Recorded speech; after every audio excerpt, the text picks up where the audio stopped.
नमस्कार दोस्तों, मैं पीयूष भाल से आप सभी का एक बार फिर से अपने चैनल पर स्वागत करता हूं एक नए वीडियो के साथ। आज की घटना उत्तर प्रदेश के पीलीभीत के माधोपुर गांव की है। यहीं पर 2 दिसंबर की बात थी। 2 दिसंबर 2022 की शाम, ठंड के दिन है इसलिए दिन काफ़ी जल्दी ढल जाते हैं। शाम के वक्त अंधेरा होने के बाद आमतौर पर अनम जो है वो अपने भाई बहनों के साथ, अपने कजिन्स के साथ घर पर ही, घर के आंगन में खेलते रहती थी। लेकिन 2 दिसंबर को अनम कहीं पर दिखाई नहीं दी। इस बात की जानकारी जब अनम की मां को हुई तो अनम की मां को इस बात की फिक्र हुई और घर पर मौजूद चाचा शादाब से उन्होंने इस बात का जिक्र किया। शादाब ने अपने बड़े भाई यानी कि अनम के पिता को फ़ोन पर इस बात की जानकारी दी तो अनम के पिता ने कहा कि अनम मेरे पास ही है। इस बात का पता चलने के बाद सारे लोग जो है वो निश्चिंत हो जाते हैं। लेकिन रात के वक्त जब अनम के पिता घर पर वापस आते हैं तो उनके साथ अनम नहीं होती। उन्हें लगता है कि अनम शायद वापस से अपने घर चली गई होगी, लेकिन घर वाले बताते हैं कि अनम घर पर भी नहीं आई। इसके बाद सभी लोग बहुत ही परेशान हो जाते हैं। इसी परेशानी में वो अनम को इधर उधर ढूंढने के लिए जाते हैं, लेकिन अनम कहीं पर मिलती नहीं। उसके बाद ही वो वहीं पर मस्जिद से इस बात का ऐलान करवाते हैं कि अनम मिसिंग है, वो कहीं पर मिल नहीं रही है। जिसको भी इस बात की जानकारी हो वो तुरंत अनम की जो फैमिली है उसे जानकारी दे, और साथ में एक नंबर भी दिया गया था। मस्जिद में ऐलान कराने के बाद भी अनम का कहीं पर कोई अता पता नहीं था। क्योंकि छोटा सा गांव था, अनम के जो चाचा शादाब और अनीस जो है पिता, उनके जो आसपास के दोस्त भी थे वो भी फैमिली के साथ अनम को ढूंढने में लग जाते हैं। ढूंढते ढूंढते करीब 12-1 बज जाते हैं। ये जो आसपास के लोग थे ये अपने अपने घर चले जाते हैं, लेकिन अनम की जो फैमिली थी उसकी माँ को काफ़ी चिंता हो रही थी। वो करीब 4 बजे तक अनम को ढूंढते रहते हैं, लेकिन अनम कहीं पर मिलती नहीं है। उसके बाद ही ये सोचते हैं कि अभी घर चला जाए, सुबह के वक्त में पुलिस को खबर की जाएगी और एक बार फिर से अनम को ढूंढेंगे। 4 बजे जब ये घर आते हैं उसके कुछ ही 1 आध घंटे के बाद अनम के जो पिता हैं अनीस और चाचा शादाब और दादा शहजादे, ये तीनों लोग एक बार फिर से अनम को ढूंढने के लिए बाहर जाते हैं।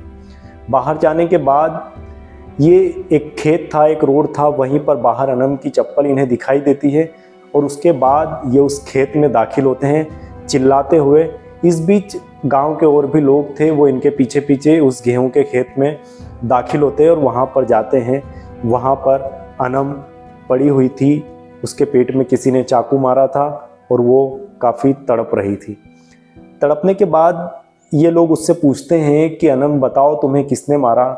लेकिन इसी बीच करीब आधा घंटा बीत जाता है और अनम जो है वो वहीं पर अपना दम तोड़ देती है और उसके बाद पुलिस को बुलाया जाता है। पुलिस के आने के बाद ही पुलिस अनम की जो लाश थी उसे पोस्टमार्टम के लिए भेजती है और साथ में मौका वारदात से सारे सैंपल कलेक्ट करती है और उन्हें जाँच के लिए भेज देती है। इस बीच पुलिस अनम की जो फैमिली थी उससे भी क्वेश्चनिंग करती है। सभी को एक एक करके थाने पर बुलाया जाता है और उन सब से बयान लिए जाते हैं। लेकिन क्रॉस क्वेश्चनिंग में पुलिस को कहीं ना कहीं कोई शक होता है। उस शक के आधार पर जब बड़ी सख्ती से इन सभी से पूछताछ की जाती है तो पुलिस एक नई कहानी का खुलासा करती है, जिसके बाद गांव के तमाम लोग हैरान थे। किसी को इस कहानी पर यकीन नहीं हो रहा था। वो ये था कि पुलिस ने बताया कि अनम का जो कत्ल है उसकी साजिश के तहत उसमें जो शामिल लोग थे वो उसी के पिता अनीस, उसके चाचा शादाब और दादा शहजादे हैं। इन तीनों ने ही मिलकर अनम का कत्ल किया था। उसके बाद जब अनम के जो चाचा थे शादाब, वो पूरी कहानी बताता है। वो कहता है कि उसके पड़ोस में रहने वाला शकील ने अपनी बीवी के बलात्कार की एक FIR शादाब के खिलाफ पुलिस में दर्ज कराई थी, जिसके बाद पुलिस शादाब को पकड़ने वाली थी। चूँकि शादाब के पिता जो थे शहजादे और अनीस, ये लोग आपस में मिलकर ये सोचते हैं कि अगर शादाब की गिरफ्तारी हो गई तो पूरा परिवार टूट जाएगा, तो आखिर क्या किया जाए। उसके बाद ये एक साजिश के तहत सोचते हैं कि अपनी जो बच्ची है अनम, उसका कत्ल करते हैं और इस कत्ल के इल्ज़ाम के लिए शकील को फंसा देंगे और उसके बाद ही आपस में समझौता करके हम शादाब को कैसे करके पुलिस से बचा लेंगे। तो यहीं से एक साजिश की शुरुआत होती है। उसके बाद ही 2 दिसंबर की शाम को शादाब जो है अनम के चाचा, वो अनम को घर से बाहर बुलाते हैं और कहते हैं कि अपने भाई बहनों को मत बताना, हम लोग मेले में जाएंगे। उसके बाद शादाब अनम को मेले में लेकर जाता है। मेले में ले जाने के बाद वो वहाँ पर अनम को झूला झुलाता है। उसके बाद वो अनम की जितनी भी पसंदीदा चीज़ें थी खाने की वो सभी उसे खिलाता है, ये सोच कर कि मैं अनम का कत्ल करने जा रहा हूँ तो उससे पहले इसकी आखिरी जो ख्वाहिशें थी वो सभी पूरी कर लूँ। उसके बाद अनम कुछ खिलौनों की मांग भी करती है, लेकिन चाचा उसे दिलाता नहीं है, क्योंकि उसे मन ही मन लगता है कि खामखा पैसे खर्च होंगे, जबकि अनम इन खिलौनों को खेल नहीं पाएगी। उसके बाद ही ये अनम के जो पिता है उसकी दुकान थी मेले में, ये वहाँ पर जाते हैं। वहाँ पर अनम के पिता अनीस ने पहले से ही बेहोशी की जो दवाइयाँ थी, नीम की गोलियाँ, वो ला कर रखी थी। वो जूस में मिलाकर अनम को वो दवाइयाँ पिलाते हैं। जब अनम कुछ बेहोशी की हालत में होती है उसके बाद ही उसके जो चाचा था शादाब वो घर पर आता है, घर पर आकर खाना खाता है। और अनम के पिता रास्ते में घर आते वक्त उसे एक खेत था, खेत में ही एक कोई पाइप या ऐसी कोई जगह थी, वहाँ पर बेहोशी की हालत में अनम को जाकर रख देते हैं और उसके बाद ही घर पर आते हैं। घर पर आने के बाद ये तीनों, जिन्हें इस बात की खबर थी और जो साथ में इनके जो भाई थे वो भी इसमें मिले हुए थे, तो ये लोग अनम को ढूंढने का नाटक करते हैं।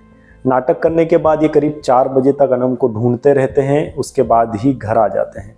घर पर आने के बाद ये फिर से अनम को ढूंढने के नाम पर बाहर जाते हैं और उसी जगह पर जाते हैं जहाँ पर अनम को इन्होंने रखा था। चूँकि ये जाकर देखते हैं तो वहाँ पर अनम अभी भी बेहोशी की हालत में ही थी। उसके बाद ये अनम को उठाते हैं। उठाने के बाद ही इन्होंने घर से कुछ दूरी पर ही एक चाकू रखा था, वो चाकू भी ये साथ में लेकर जाते हैं। अनम को एक खेत में लेकर जाया जाता है और उसके बाद ही वहाँ पर पहले से ये फिक्स था कि अनम का जो कत्ल है वो उसके पिता अनीस करेंगे। चूँकि अनीस की ये बेटी थी, उसका दिल पसीज गया। उसके बाद ही उसने कहा कि मैं इसे नहीं मार सकता, लेकिन बावजूद उसके अनीस और शहजादे ने, जो उसके दादा थे अनम के, उन्होंने अनम को बेहोशी की हालत में पत्थरों से उस पर वार किया, कई जख्म किए। उसके बाद अनीस पीछे मुड़कर घूम गया, वहाँ पर खड़ा रहा और शादाब ने चाकू लिया और अनम की जो जैकेट थी उसको उतारी और उस जैकेट को उतारने के बाद ही उसने चाकू को उसके पेट पर डालकर घुमा दिया अंदर के अंदर ही और बाहर निकाला, जिससे कि उसकी जो आंतें थी वो भी बाहर आ गई और वो वहाँ पर तड़पती रही। ये आधे घंटे तक वहीं पर मौजूद रहे। वो चिल्लाए ना, इसलिए दादा ने उसके मुंह पर हाथ रखा और उसका मुंह बंद कर दिया। उसके बाद आधे घंटे के बाद जब ये बेहोश हो गई तो इन्हें लगा कि अनम जो है वो मर चुकी है। उसके बाद ये घर पर आ जाते हैं। ढूंढने के नाटक के चक्कर में ये सुबह उसी जगह पर जाते हैं। पहले इन्होंने गांव वालों को वहां पर नहीं जाने दिया था जहां पर अनम को छुपाया था, लेकिन सुबह ये जानबूझकर वहां पर रोड पर अनम का जूता फेंक कर आए थे। ये उसी जूते को तलाश करते हुए उस खेत में जाते हैं, चिल्लाते हैं और सभी गाँव वाले आते हैं। लेकिन जब ये जाते हैं तो वहाँ पर अनम को देखते हैं सुबह, तो अनम की जो सांसें थी वो अभी भी चल रही थी, वो अभी भी तड़प रही थी। इन्हें कहीं ना कहीं इस बात का डर लगा रहता है कि कहीं अनम जिंदा ना रहे और बोल ना दे पुलिस को सारे बयान। तो अनम वहाँ पर सभी लोगों के सामने आधे घंटे तक तड़पती रही। गांव वाले कहते रहे कि पुलिस को बुलाओ, अस्पताल में एम्बुलेंस को फ़ोन लगाओ, लेकिन आधे घंटे तक ये किसी को बुलाते नहीं हैं, बल्कि वहीं पर अनम से पूछते रहते हैं कि बेटी बताओ तुम्हें किसने मारा, और रोने का नाटक करते हैं। लेकिन आधे घंटे तड़पने के बाद अनम वहीं पर अपना दम तोड़ देती है और उसके बाद पुलिस को बुलाया जाता है। लेकिन पुलिस जब आती है, पुलिस के आने के बाद मात्र 24 घंटे के भीतर ही पुलिस इस केस को सॉल्व करती है। लेकिन जो इन लोगों ने साजिश रची थी ये उल्टी उन पर ही आकर भारी पड़ गई। इस कत्ल के बाद पुलिस ने जब खुलासा किया तो इसमें अनम हत्याकांड में जो मास्टरमाइंड था वो दादा शहजादे और जो इसका चाचा था शादाब था। इन्होंने ही करीब 1 महीने पहले से प्लानिंग की थी और इसमें अपने साथ में अनीस को भी मिलाया था और साथ में इनके जो और भी भाई थे वो भी इस कत्ल में शामिल थे। इस कत्ल के बाद जो अनम की माँ थी और उनके बाकी जो परिवार वाले थे उन्हें इस बात की पहले से भी कोई खबर नहीं थी, लेकिन उन सभी लोगों का रोकर काफ़ी बुरा हाल है। खासकर अनम की जो माँ है, जब से अनम मिसिंग थी और उसके कत्ल घटना उससे पता चली उसके बाद वो यकीन नहीं कर पा रही है, बार बार बेहोश हो रही है और उसका रोकर बुरा हाल हो रहा है। हमारे देश में बेटियां हमेशा से ही एक वस्तु की तरह रही है जिसका उपयोग किया जाता है और उसे कहीं पर फेंक दिया जाता है। जब बेटियां पैदा होती है उसे कचरे के ढेर में फेंका जाता है और बाद में जब अगर बेटी की कहीं पर ज़रूरत लगती है तो शहजादे जैसे दादा, अनीस जैसे बाप और शादाब जैसे चाचा, अनम जैसी प्यारी सी बेटी का कत्ल इस तरह से बेरहमी से करते हैं, वो काफ़ी मतलब परेशान कर देने वाला है। एक इंसान के तौर पर हम इस तरह की घटनाएं करना तो दूर सोच भी नहीं सकते, लेकिन इंसानों के रूप में मौजूद इन जानवरों ने अनम को इस तरह की मौत दी जिसके बारे में कुछ भी कहा नहीं जा सकता। तो यही थी अनम हत्याकांड की पूरी कहानी। और साथ में दोस्तों आप सभी से गुजारिश है कि इस तरह की और भी घटनाएं, इस तरह की क्राइम की और भी स्टोरीज मैं आप सभी तक निरंतर लाता रहूँगा। और साथ में आपसे निवेदन है कि मेरे इस चैनल को सब्सक्राइब कर दीजिए ताकि आप सभी तक हमारे जो वीडियोस है वो लगातार मिलते रहे। फिलहाल के लिए बस इतना ही, मुझे दीजिए इजाज़त। आप सभी का बहुत बहुत शुक्रिया।